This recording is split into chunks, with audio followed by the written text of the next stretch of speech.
Mjeku jep urdhër, ky gabim që bëni kur pini kafe mund t'ju kushtoj jetën. Konsumimi i kafes është një ritual i përditshëm për shumicën prej nesh. Shumë e nisin ditën me këtë pije magjike për të marrë më shumë energji. Megjithatë, ky zakon nuk është i mirë për shëndetin tonë dhe a duhet të ndryshojmë patjetër. Kur uji vlon për një kohë të gjatë, ai rrit arsenikun, nitritet dhe florin, madje edhe mineralet e shëndetshme bëhen jashtëzakonisht të dëmshme. Sipas ullumtimeve, ky lloj uji është mjaft toksik sepse përmban një sasi të madhe arseniku, e cila mund të çojë në helmim, mund të sjellë probleme si diabeti, probleme me organet e tretjes dhe me organet kardiovaskulare.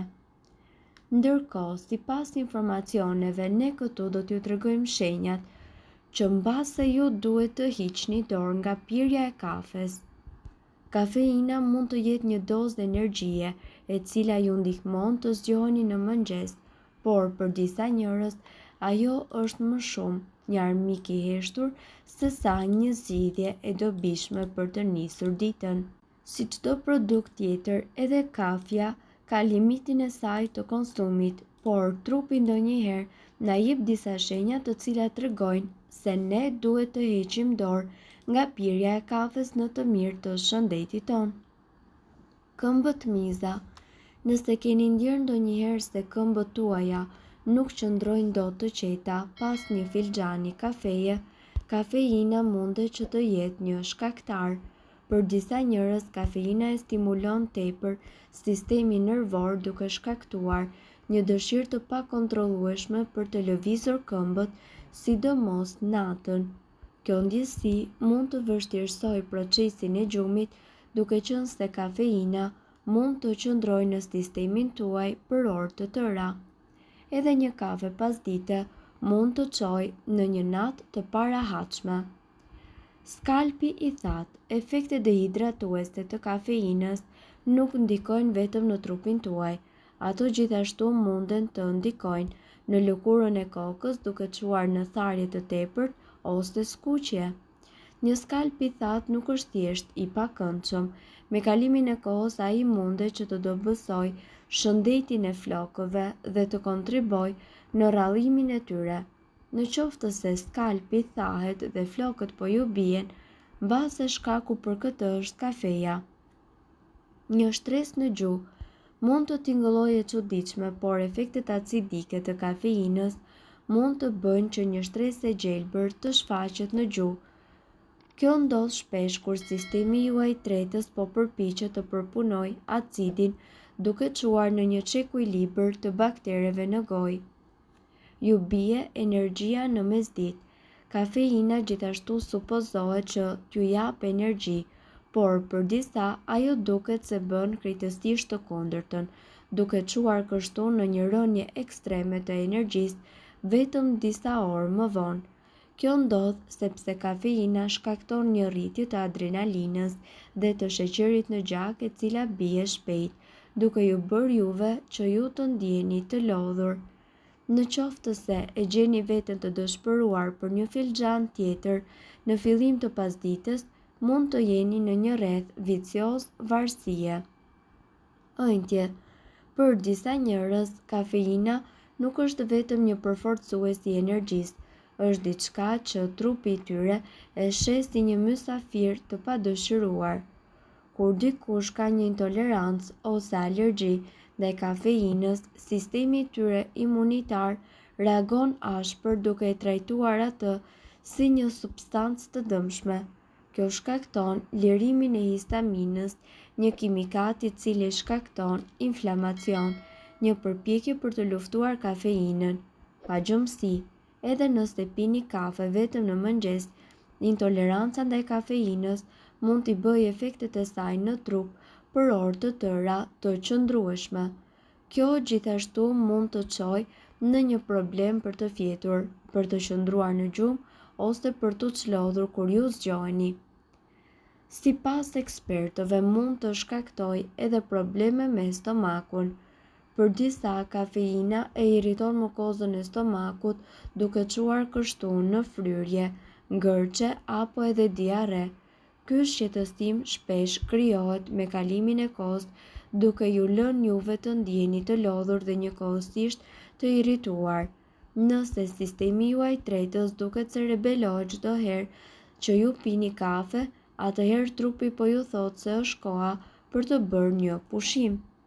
Rrahje të shpejta ose të parregullta të zemrës. Një zemër e cila rreh më shpejt se zakonisht mund të jetë normale pas një stërvitje, por në qoftë se ajo ndodh nga hiçi, shkaku mund të jetë kafeina. Rritja e ankthit. Kafeina stimulon sistemin tuaj nervor dhe për disa njerëz kjo mund të shkaktojë ndjenja ankthi. Në qoftë se ju e gjeni veten më të nervozuar se zakonisht, pasi të keni pirë kafe, ju duhet që t'i kushtoni vëmendje mënyrës se si trupi juaj reagon. Reduktimi i marrjes së kafeinës mund të ndihmojë në qetësimin e sistemit tuaj nervor. Dehidratim pavarësisht nga pirja e ujit. Efektet dehidratuese të kafeinës mund të pengojnë trupin tuaj që të përthit siç duhet lëngjet, edhe nëse jeni duke pirë ujë së bashku me kafe, vetit cilësuese të kafeinës mund t'ju bëjnë juve të ndjeni të etur dhe pa energji. Nëse vëreni këtë etje të vazhdueshme, mund të jetë një ide e mirë që të reduktoni marrjen e kafeinës. Ndërkohë, sipas ekspertëve, mund të ndjeni të lodhur dhe të nesërmen pasi keni pirë kafe. Kafeina stimulon sistemin tuaj nervor për shkak të përmbajtjes së kafeinës dhe gjithashtu përmirëson performancën tuaj fizike me 11 deri në 12%, por ka një anë të keqe. Adenozina, një element kimik i cili gjendet në kafe, së pari rritet dhe më pas bie. Ndërkohë, disa studime vunë re se pasi të keni pirë shumë, ju mund të ndjeni të lodhur dhe mund të bini në gjumë. Mund të keni ankth. Nëse ju konsumoni doza të mëdha të kafes çdo ditë, kjo mundet që të çojë në ankth dhe nervozizëm. Kafeja gjithashtu është një shkas për çlirimin e adrenalinës që mund të ndikojë në sjelljen tuaj. Në qoftë se ju vëreni se jeni shumë nervoz, është një ide e mirë të përpiqeni dhe gjithashtu të kontrolloni konsumin tuaj të kafes. Keni filluar që të përjetoni pa gjumësi. Kafeina ju bën të qëndroni zgjuar, por gjithashtu në të njëjtën kohë ajo mund edhe të rrisë sasinë e kohës që juve ju duhet për të fjetur. Keni rrahje të shpejtë të zemrës dhe të përjetoni lodhje. Efekti i shpejtë i rrahjeve të zemrës nuk shfaqet tek të gjithë, por gjithsesi është mjaft i zakonshëm. Është provuar tek të rinj të cilët konsumojnë doza të larta kafeje, se kafeina mundet që të rrisë pulsin tuaj. Pirja e kafes gjithashtu nuk rekomandohet për ata të cilët kanë probleme me presionin e gjakut dhe me zemrën e tyre. Metabolizmi juaj shpejtohet dhe ju bëheni të varur. Prandaj, kafeina është një shtesë e djegjes së dhiambit, por është e rëndësishme të jeni të kujdesshëm, sepse disa njerëz janë intolerantë ndaj kafes dhe efektet negative janë shumë më të këqija se sa pozitive. Problemi është se ju mund të bëheni të varur nga kafja dhe mund të konsumoni ujë mjaftueshëm për të cilin trupi juaj ka nevojë vërtet.